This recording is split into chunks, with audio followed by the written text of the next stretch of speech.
409 যাত্রী নিয়ে সৌদির উদ্দেশ্যে ঢাকা ছেড়েছে প্রথম হজ ফ্লাইট।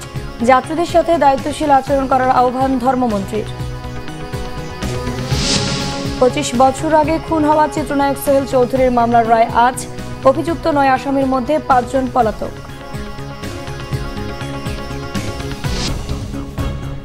দেখছেন বিআরবি কেবল সংবাদ শিরোনাম, এবার বিস্তারিত। শুরু হলো চলতি বছরের হজ ফ্লাইট। বৃহস্পতিবার ভোর 4টায় 409 জন হজযাত্রী নিয়ে জেদ্দার উদ্দেশ্যে ঢাকা ছেড়ে গেছে প্রথম ফ্লাইট। শাহজালাল আন্তর্জাতিক বিমানবন্দরে হজযাত্রী পরিবহনের কার্যক্রম আনুষ্ঠানিকভাবে উদ্বোধন করেন ধর্মমন্ত্রী ফরিদুল হক খান। এ সময় তিনি হজযাত্রীদের সাথে দায়িত্বশীল আচরণ করতে সংশ্লিষ্ট সকলের প্রতি আহ্বান জানান। গোলাম মইনুল হাসানের রিপোর্ট। চাঁদ দেখা সাপেক্ষে আগামী 16 জুন পালিত হতে পারে পবিত্র হজ। ওই দিন সারা বিশ্বের লাখো মুসলমানের লাব্বাইক আল্লাহুম্মা লাব্বাইক ধ্বনিতে মুখরিত হয়ে উঠবে পবিত্র ভূমি আরাফাতের ময়দান। হজ যাত্রীর প্রথম ফ্লাইটের সময় নির্ধারণ ছিল বৃহস্পতিবার সকাল 7টায়। যদিও সৌদি ইমিগ্রেশন ও লাগেজ ব্যবস্থাপনার জন্য ধর্ম মন্ত্রণালয়ের নির্দেশনা ছিল 6 ঘন্টা আগে উপস্থিত থাকতে হবে। তাই মধ্যরাত থেকে হজ যাত্রীদের কার্যক্রম চলতে থাকে। মক্কা মদিনা যাচ্ছি, যাতে সুষ্ঠু সুন্দরভাবে পবিত্র হজ পালন করতে পারি, আল্লাহর কাছে এই কামনা করি। দেশবাসীর জন্য, সবার জন্য, আত্মীয় স্বজন, নিজের ছেলে মেয়ে সবার জন্যই করবে, সবাই যেন যাইতেও পারে। আল্লাহ যেন রহম করে আমরা যাতে সঠিকভাবে এই ফরজ দায়িত্বটা পালন করে আসতে পারি। আমাদের প্রিয় নবী সাল্লাল্লাহু আলাইহি সাল্লামের জন্মভূমি দর্শন করা, দেখা, এটা অনেক ভাগ্যের ব্যাপার। এবার বাংলাদেশ থেকে হজ পালনে যাচ্ছেন 85,257 জন। এর মধ্যে বিমান বাংলাদেশ এয়ারলাইন্স 50% হজযাত্রী পরিবহন করবে। হজযাত্রী পরিবহনের কার্যক্রম আনুষ্ঠানিকভাবে উদ্বোধন করতে ভোর 5:30টায় বিমানবন্দর প্রাঙ্গণে অনুষ্ঠানের আয়োজন করা হয়। এই সময় ধর্মমন্ত্রী ফরিদুল হক খান বলেন, অনেকে তিলে তিলে জমানো টাকা দিয়ে হজ পালন করেন। প্রত্যেকের প্রতি আমাদের দায়িত্ব আছে, যার যার আঙ্কিকে সে আমরা সেই দায়িত্ব সুন্দর সুষ্ঠুভাবে পালন করব।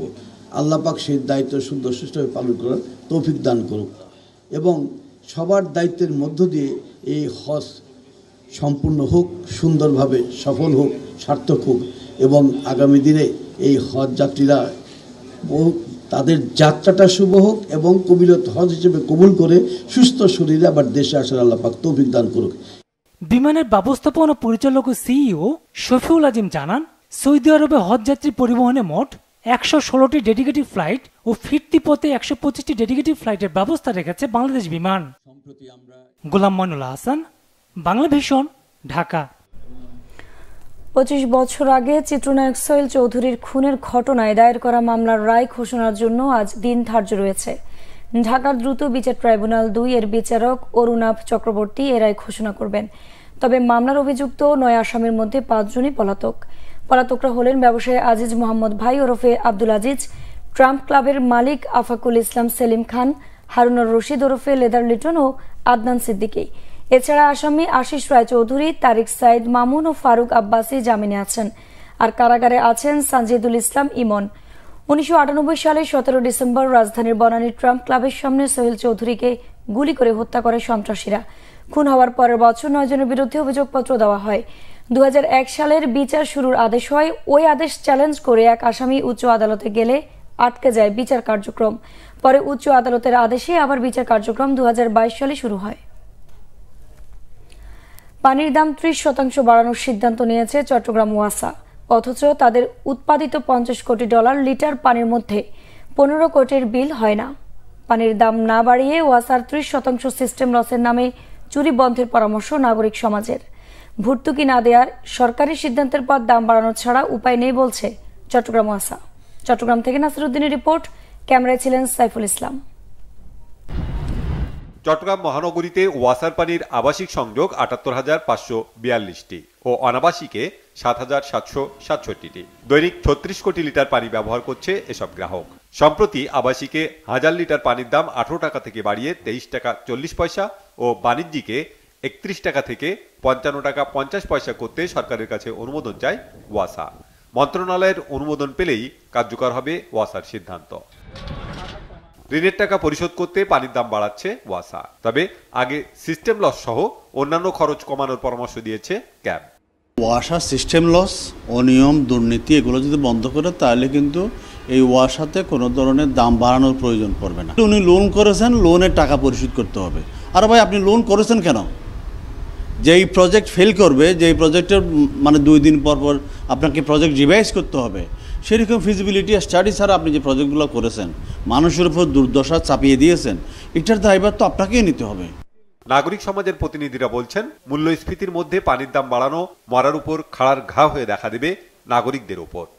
কর্তৃপক্ষ লুটপাট করে খাবেন, 30% যে সিস্টেম লজে নামে চুরি করেন সেটা বন্ধ করলে তো আর দাম বাড়ানোর কোনো দরকার নাই।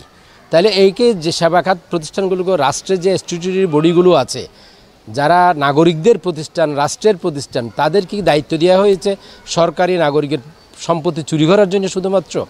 ওয়াসার দাবি 1000 লিটার পানির উৎপাদন খরচ 32 টাকা হলেও আবাসিকে বিল 18 টাকা এবং বাণিজ্যিকে বিল হয় 31 টাকা। ভর্তুকি না দিলে পানির দাম বাড়ানো ছাড়া উপায় নেই।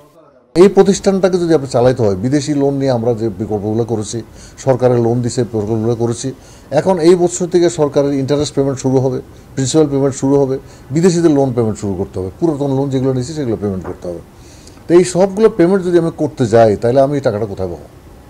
তাইলে আমাকে আমার তো একমাত্র হলো প্রোডাক্ট বিক্রি করে টাকা দিতে হবে।